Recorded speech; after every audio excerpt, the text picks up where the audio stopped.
Welcome, kings and queens, to another episode of Unapologetic, your number one podcast. This is the show where kings and queens tell their legacies and on. So get ready for the gems to drop and pull up to the table because we're ready.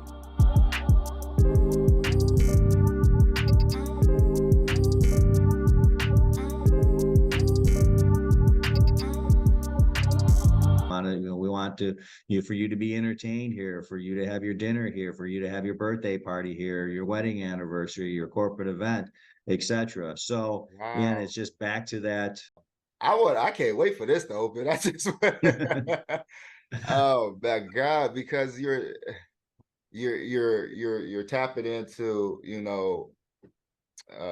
that environment of my generation as well. A lot of entrepreneurs that are out here are cannabis users, and not just because of they just like to do it, but for medical problems, pain, anxiety, depression. Cannabis is a real lifesaver on many scales, especially for certain cancer patients. That chemo and all that destroys your body, and so it's good to hear that you have such a grasp on and understanding the plant that for so long, we was showcased as, oh, you better not be, don't do that, it make you stupid or whatever the old sayings used to be. And now that, we have been tapped in, like you said previously, you're looking into a different realm of connecting people, not just being in the business, but you're in this new place where there's no stigma, there's no one side, it's all sides. And that's, to me, that's you rarely hear that when it comes down to business, anything type of business. Every business wants to make money. That's the whole point of having a business. But you hear the passion of not just having this business and doing new things, but you're a community beacon as well. You're trying to be one. Yeah, absolutely. Again, that's kind of our whole goal with this here, is to be able to, again, bring the community together, right? The community that enjoys this plant and wants to be able to enjoy it in an atmosphere that allows you to do that legally, Safe, right? publicly, right, with others. So that is what our ultimate goal is. Once we have proof of concept with this particular one, the goal then would bring that to other markets, whether within the Michigan market or other particular states. But we're thankful that Muskegon and the state of Michigan is giving us the ability to pull this proof of concept off, so that we can show to the world that, cannabis consumption is not bad. Right? People do use it for both medical and recreation. Look, I consider it always to be medical, right? The definition of taking medicine is to feel better. Well, if the music sounds a little bit better, or the laughter becomes a little bit louder, or you just feel better, then I consider that to be medicine. So we want to show again to the world that this not only could work, but the consumer deserves it, right? So that's really what our goal is. So what were you doing and doing when you were traveling? When I brought up, the LinkedIn pictures following you. So what was all those steps? Well, I was fortunate in my previous life on Wall Street. I ran or oversaw a division that had me have employees in multiple countries. But then we also service clients throughout the entire world. So I did a ton of traveling for my previous life. That travel also got me to the point of like getting inspiration for things that I like, a way that a restaurant is decorated, a way that a food is prepared or served. So I've been fortunate to do a lot of travel for work, but also fortunate that I love to travel leisurely as well. So the family, we've always taken vacations throughout Central America and many other places. So we like to travel because we like experiences.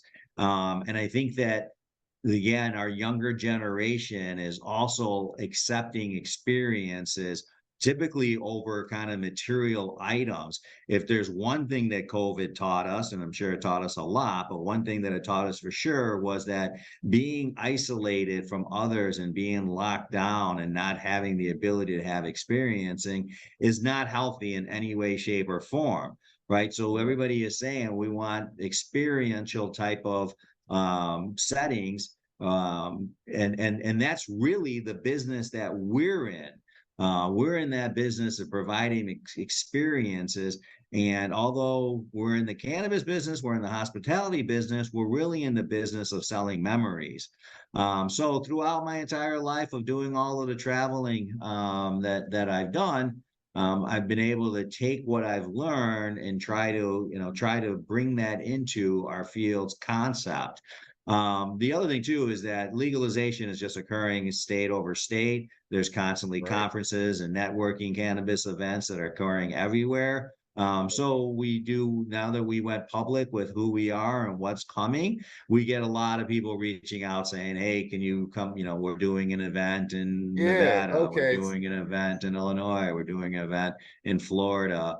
So get invited to speak at those, or get invited to present at those, or get invited to just attend those. So yeah, the traveling for the cannabis space is it's a lot of fun. Put it that way. It's a lot of fun. That's what's up, man. I love hearing that. So uh the follow-up I have with that is when I read the article here in Muskegon, in Michigan, um, it stated that you stated that it was going to be 4 acres, but what location is this going to be at? And also, is it true that this is going to be a multi-million-dollar project that's landed here and first of its kind? Yes, that is true. So the 4 acre property is on the corner of Harvey and Marquette. So it's Okay, near the Muskegon Community College and Old Baker College. We're probably a mile west of there, so closer okay, towards the lake and the city. We're on Harvey Street is actually the frontage road off of US 31, which of course runs all the way right up towards the UP. And um, so that's the 4 acre property. Yes, it's a multi-million-dollar investment in renovating the existing building that's on that property, which is about 11,000 square feet. That building will wow, become our dispensary as well as our hospitality components, like the restaurant and the lounge. There was a commercial kitchen in there already that'll be remodeled into another commercial kitchen. And then, of course, we have the outdoor space, and then we'll be building a brand new production facility where that's where the plants will be grown. We also have we're environmentalists at heart, so we believe in saving the planet and its resources. So a lot of the things that's that what's up. we'll be doing will be done with us with sustainability in mind. So we're building a greenhouse so that we can use less electricity and more of natural sunlight to help grow our plants. But we'll also be incorporating things like geothermal, using the Earth's natural cooling effects to help with HVAC, and doing as much as we can with water reclamation so that we're not overly utilizing the resources such as water.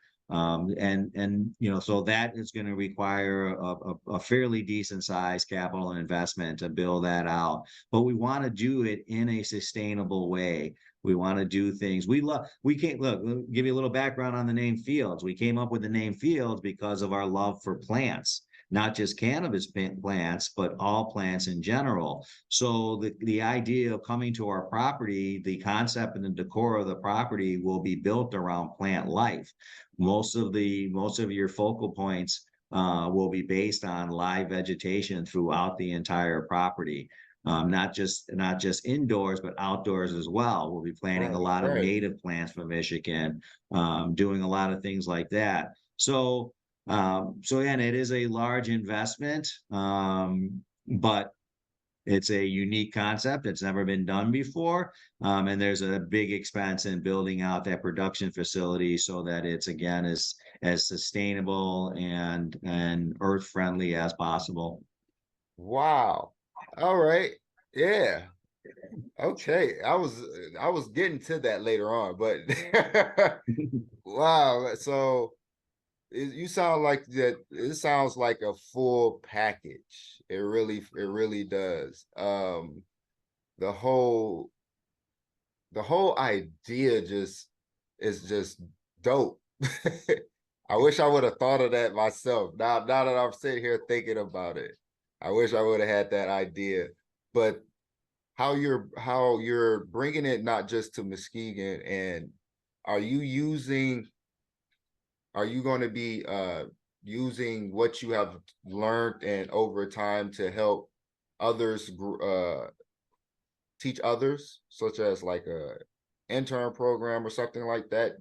Because I see a few dispensaries have uh certain like programs or whatnot that they're teaching people who wants to learn how to grow, wants to get into the business, to finally open that door to do it. And so has that been going on with you guys? Have you thought Yeah, about it?